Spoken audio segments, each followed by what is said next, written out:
চোখের মনে ঠাকুরের ভিতরের দুঃখ ভোজন করেছে, মনের উপর পূর্ণ হয়েছে।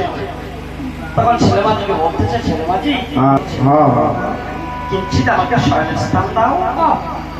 ছেলেমাঝি বলতেছে, মনি তুমি আর আমি দুজন একা ভিতরতে বসতে জায়গা পাই না, এখন তোমাকে আমি শয়নের স্থানটা দেবো কোথায় থেকে? এইভাবে কৃষ্ণের কথোপকথনের মাধ্যমে কিছুক্ষণ কথা হয়ে যায়। দেখতে পায় মুনি ঠাকুর ছেলেমাঝির বদন পানে নিরীক্ষণ করেছে। কি দেখতেছে? স্বর্গ, মধ্য, বৃক্ষণ্ড দেখা যায়, বিখ্যানা পুষ্পসজ্জা দেখা যায়, পুষ্পসজ্জা দেখা যায়।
আমি দেখেছি যুগে তো হলো মারকণ্ড বলেছে,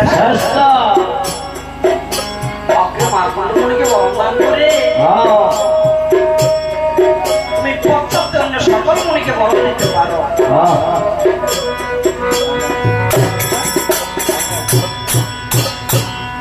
লক্ষণ বলতেছে আমি পারবো না, কারণ